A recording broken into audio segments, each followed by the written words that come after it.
Hello दोस्तों, आज हम लोग का क्या टॉपिक होने वाला है।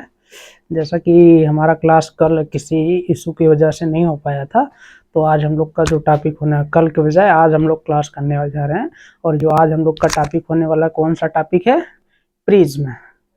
प्रिज्म पहले हम लोग समझेंगे, फिर इसके बाद प्रिज्म से कैसे हम लोग मोनोक्रोमेटिक लाइट का रिफ्लेक्शन करवाते हैं और कौन कौन सी घटना देखने को मिलती है। फिर जस्ट इसी के बाद हम लोग देखेंगे प्रिज्म से जब आपका व्हाइट लाइट रिफ्लेक्ट होता है तब आपका कैसे एक कलर बैंड फाइंड होके आता है, जिसपे इसी आप रिफ्लेक्शन की घटनाएं तो और देखेंगे, लेकिन पहले हम लोग प्रिज्म से रिलेटेड बातें समझ लेते हैं, देख लेते हैं। ओके, प्रिज्म पहले हम लोग समझेंगे प्रिज्म क्या है। What is a prism? Prism क्या है? प्रिज्म क्या होता है बेटा? ये आपका एक, जैसे हम एक ग्लास प्रिज्म की बात करें, जैसे ग्लास प्रिज्म की बात हो तो एक ग्लास प्रिज्म क्या होता है? Is a transparent. ट्रांसपेरेंट का मतलब एक पार से दूसरे पार हम लोग आसानी से देख सकते हैं। फिर इसके बाद और ये आपका क्या होता है? ये प्रिज्म का जो सरफेस होता है ये रिफ्रैक्टिंग सरफेस होता है। रिफ्रैक्टिंग कहने का मतलब कोई प्रकाश इस पे इंटर करेगा, सीधे ना जाने के बजाय हल्का से बेंड होके जाएगा, अर्थात प्रकाश एक मीडियम से दूसरे मीडियम में इंटर कर जाएगा, जिसकी वजह से हम लोग इसके सरफेस को क्या बोल रहे हैं? Refracting surface. और हमेशा याद रखना, दो आपका ट्राइएंगुलर सरफेस होता है इस प्रिज्म में, दो आपका ट्राइएंगुलर, ट्राइएंगुलर मतलब ट्रायंगल के शेप का, और तीन आपका कैसा होता है? रेक्टेंगुलर शेप का। तीन आपका कैसा होता है? Rectangular shape. एक इस साइड वाला, दूसरा इस साइड वाला, तीसरा आपका नीचे, फर्स्ट सेकेंड और थर्ड, ये तीन आपका क्या है? रेक्टेंगुलर शेप का। दो आपका ये आगे वाला एक और एक पीछे वाला दो, ये दो आपके क्या है? ट्राइएंगुलर शेप के। अर्थात प्रिज्म किस कैसे बनता है? तीन आपका रेक्टेंगुलर रिफ्रैक्टिंग सरफेस होएगा, दो आपका ट्राइएंगुलर रिफ्रैक्टिंग सरफेस होएगा, जिसकी मदद से आपका क्या बनता है? एक प्रिज्म, ग्लास प्रिज्म बनता है, जो आपका कैसा होता है? किस नेचर का होता है? ट्रांसपेरेंट नेचर का होता है। अर्थात एक पार से दूसरे पार हम लोग आसानी से टुक टुक टुक ऐसे करके देख पाएंगे। समझ गए? ये आपका प्रिज्म हो गया। तो प्रिज्म क्या है?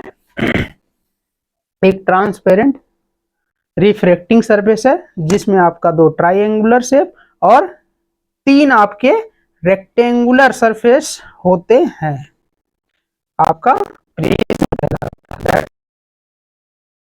है। इसी से हम लोग इसके बाद क्या समझने वाले हैं? Refracting of light, deviation through a prism. क्या समझेंगे?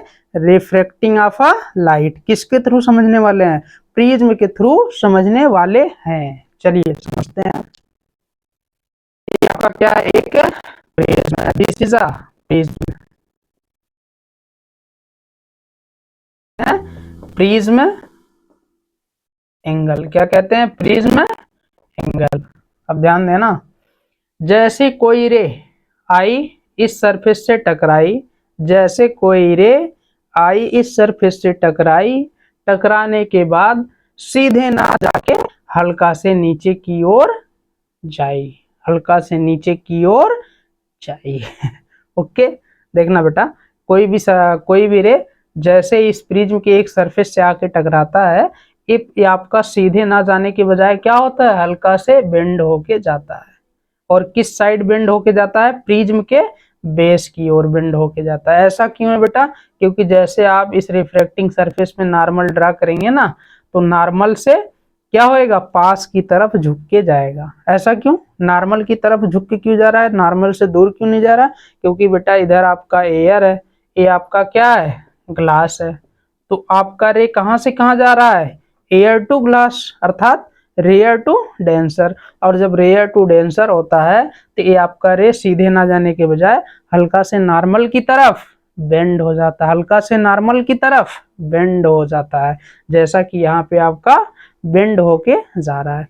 अब जैसे फिर पुनः ए रे आपका आगे बढ़ेगा और फिर इस दूसरे वाले रिफ्रैक्टिंग सरफेस से टकराएगा तो क्या होएगा, ये फिर से नॉर्मल से, अब बताओ नॉर्मल की ओर झुकेगा कि नॉर्मल से दूर, नॉर्मल से दूर, अवे फ्रॉम नॉर्मल। ऐसा क्यों, क्योंकि आपका डेंसर से कहां जा रहा है, रेयर में, डेंसर से कहां जा रहा है, रेयर में।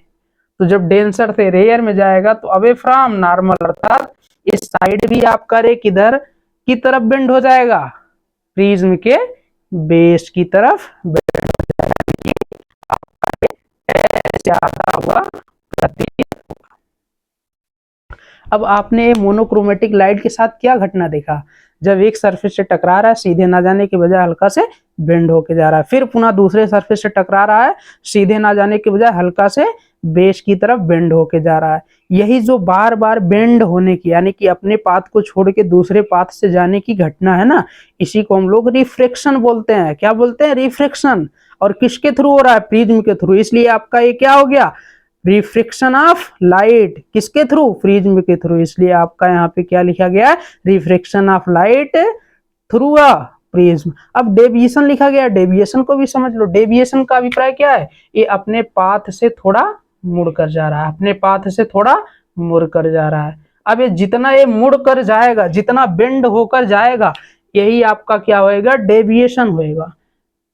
आप दौड़ते हुए आगे की तरफ गए, फिर एक मोड़ आया, आपने मुड़ गया। अब अपने पाथ को छोड़ के जितना मुड़े पड़े, जितना बेंड हुए हैं, वही एंगल आपका क्या हो जाएगा, डेविएशन हो जाएगा। और उस एंगल का नाम हम लोग क्या देंगे, डेविएशन एंगल। अर्थात जितना ये अपने पाथ को छोड़कर बेंड हुआ है, इसी एंगल को हम लोग नाम दे देंगे डेविएशन एंगल।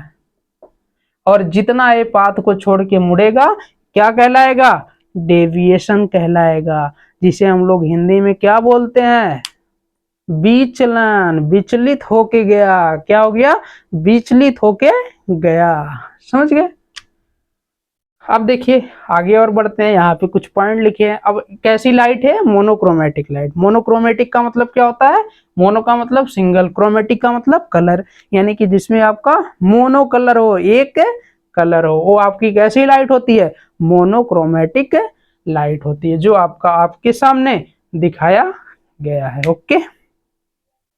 अब देखो आगे, जिस एंगल पे आपका, जिस एंगल पे आपका रे इस रिफ्रैक्टिंग सरफेस पे टकराएगा, उसे हम लोग क्या बोलेंगे, एंगल आई। इसका नाम क्या है, angle of incident. Angle of incident क्या है आपका, एंगल ऑफ इंसिडेंट है। किसे कहते हैं, जिस एंगल पे आपका कोई रे किसी रिफ्रैक्टिंग सरफेस पे जाकर टकराता है। समझ गए। अब देखिए, जिस एंगल पे आपका दूसरे मीडियम में एंटर करे, उसे हम लोग क्या कहते हैं, angle R. This angle R is called refraction of angle. क्या हो जाएगा, रिफ्रैक्शन ऑफ एंगल, यानी कि आर को क्या बोलेंगे, रिफ्रैक्शन ऑफ एंगल। आर को क्या बोलेंगे, रिफ्रैक्शन ऑफ एंगल। ओके। चलिए, अब इसके बाद पुनः जिस एंगल पे टकराएगा, ए भी आपका किसके बराबर होएगा, आर के बराबर होएगा। किसके बराबर, आर के बराबर होएगा। अब ध्यान देना, दूसरे सरफेस से जब रे आपका टकराएगा, टकराने के बाद पुनः जब बाहर की तरफ निकलेगा, पुनः जब बाहर की तरफ निकलेगा, उस एंगल को क्या बोलेंगे, एंगल ऑफ इमरजेंस। क्या बोलेंगे, एंगल ऑफ इमरजेंस, यानी कि आपका एंगल ई हो जाएगा। इसी को हम लोग क्या नाम देंगे, angle of emergence. Angle of emergence. पुनः फिर आ जाइए। अब देखना, एक एंगल बच रहा है। कौन सा एंगल बच रहा है, deviation. Water deviation angle, water deviation angle. Now see here, water deviation angle.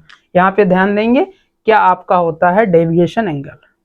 अब ये रे आपका सीधे जाना चाहिए इस पाथ से, लेकिन इस पाथ से ना होके आपका रे कैसे चला जा रहा है, इतना बेंड होके।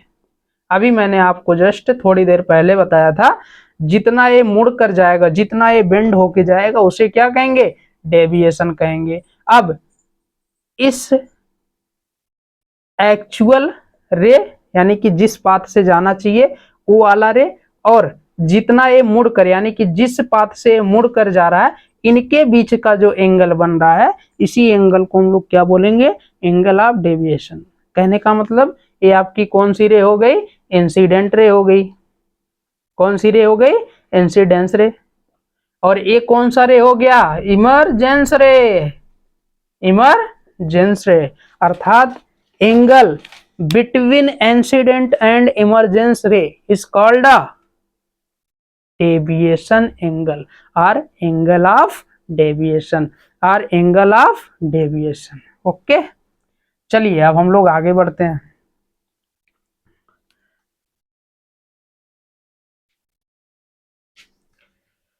चलिए अब आगे बढ़ते हैं। आगे का टॉपिक हम लोग का क्या होने वाला है? अभी तक हम लोग किस लाइट के बारे में समझ रहे थे? मोनोक्रोमेटिक लाइट के बारे में समझ रहे थे। अब किस लाइट के बारे में समझने जा रहे हैं? White light. What a white light? What a white light? Sun से आने वाली रे क्या व्हाइट लाइट है? अब देखो व्हाइट लाइट के बारे में हम बता रहे हैं।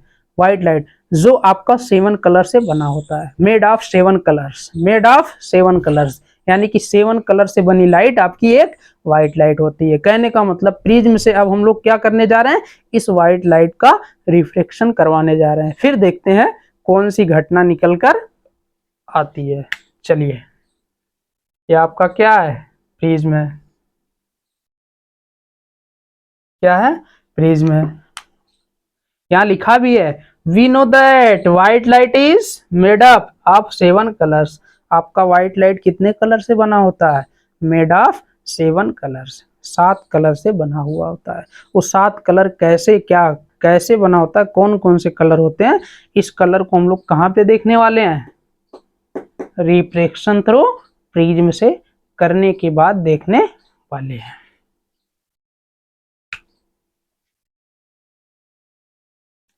चलिए, यहाँ पे आपने क्या किया? व्हाइट लाइट का रिफ्रैक्शन करवाना स्टार्ट किया। अब जिस एंगल पे आपका ये इंसिडेंट होएगा उसको हम लोग क्या बोलेंगे? आई, अर्थात इंसिडेंट एंगल। फिर इसके बाद क्या होएगा?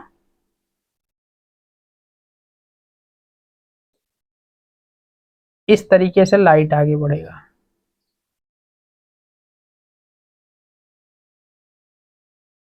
ऐसे ही आगे बढ़ेगा। फिर जब यहाँ से निकलना स्टार्ट होएगा, इसमें आप देखेंगे 7 कलर ऐसे दिखाई देगा। 7 कलर ऐसे दिखाई देता है। रिफ्रैक्शन लाइट का डिस्पर्सन आपका पहले वाले ही प्रिज्म से हो जाता है। पहले वाले ही रिफ्रैक्टिंग सरफेस से हो जाता है। 1 2 3 4 5 6 और इधर आपका 7। इस 7 कलर में ऐसे रिफ्रैक्ट होके आपका मिलेगा। कितने कलर में? 7 कलर में। और ये जो आपका कलर इस तरीके से डिस्पर्स हुआ है, स्प्लिटिंग हुआ है, एक कलर का ऑर्डर इस तरीके से होता है विव की ओर।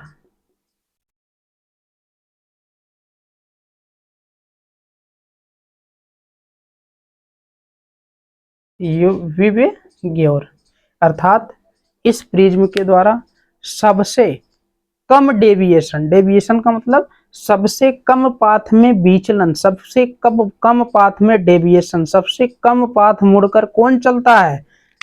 सबसे ऊपर क्या लिखा पड़ा है? R. R is a red. उसके बाद किसका कम डेविएशन है? ओ। ओ का मतलब ऑरेंज। ऑरेंज के बाद येलो। येलो के बाद ग्रीन। ग्रीन के बाद ब्लू। ब्लू के बाद इंडिगो। और सबसे ज्यादा deviation, more deviation of angle, more deviation of angle of colours, यानी कि किस कलर का डेविएशन सबसे ज्यादा होता है? सबसे ज्यादा डेविएशन आपके वायलेट का हो जाता है। क्यों? क्योंकि वायलेट के पास पैसे ही कम होते हैं। पैसे का मतलब very less wavelength of violet. सबसे कम वेवलेंथ किसका होता है? वायलेट का।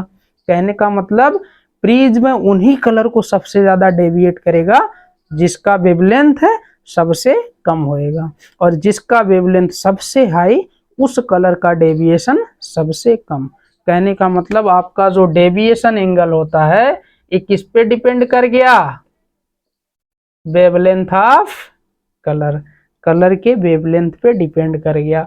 मोर wavelength less deviation, less wavelength more deviation. जैसा आप यहाँ पे देख भी पा रहे हैं, स्क्रीन पे क्या देख रहे हैं, वायलेट का ज्यादा डेविएशन, रेड का कम डेविएशन। क्यों? क्योंकि रेड का वेवलेंथ 7800 एंगस्ट्रॉम, वायलेट का वेवलेंथ 4300 एंगस्ट्रॉम। अब देखो इसका इतना हाई वेवलेंथ, कम डेविएशन, इसका इतना कम वेवलेंथ, ज्यादा डेविएशन। हो गया understand? I hope understand every student. आशा करते हैं सभी ने अच्छे समझा ये पॉइंट। अब देखो इस पॉइंट को समझ लेते हैं। We know that white light is made of 7 colours. आपका व्हाइट लाइट कितने कलर से बना होता है? 7 कलर से बना होता है। अब देखो prism bend of ray of light, आपका ये प्रिज्म क्या करेगा, सभी कलर को बेंड करके झुकाएगा। अब जितना ये बेंड करके झुकाएगा उसी को क्या नाम है, deviation. Representation of angle of deviation is capital D. Okay, यहाँ पे राइट किया है। फिर इसके बाद angle D is a different colour of light, यानी कि डिफरेंट कलर के लिए एंगल ऑफ डेविएशन क्या होता है, डिफरेंट होता है। वायलेट के लिए सबसे ज्यादा, रेड के लिए सबसे कम। Average deviation of colours is a green, यानी कि एवरेज डेविएशन हम लोग किसको लेके चलते हैं, ग्रीन वाले को। अब देखिए बेंड मोर देन अदर, यानी कि प्रिज्म क्या करेगा, एक कलर वाले का डेविएशन दूसरे की अपेक्षा ज्यादा करता चला जाता है। जैसे देखो रेड का कम है, ऑरेंज का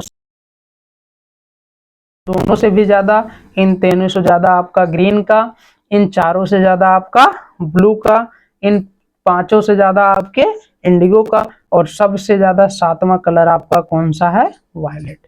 यानी कि more than other colours deviation, यानी कि हर एक कलर का जो डेविएशन है एक दूसरे की अपेक्षा ज्यादा होता चला जाता है जैसे जैसे नीचे की तरफ आप बढ़ेंगे। ओके,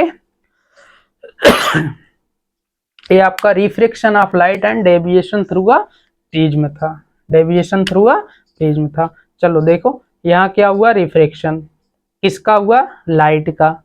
अब देखो डेविएशन की बोला गया क्योंकि अपने पाथ को ये छोड़ के आगे बढ़ेगा, छोड़कर आगे बढ़ेगा, जैसे इसको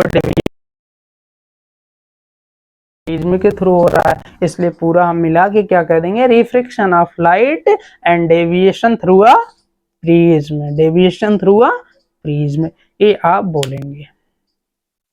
तो ये आपका क्या हो गया, रिफ्रैक्शन थ्रू अ प्रिज्म का टॉपिक कंप्लीट हो गया। अब इसके बाद जो हम लोग अगला टॉपिक पढ़ेंगे, experiment of Newton's through a sunlight, sorry through a prism of sunlight.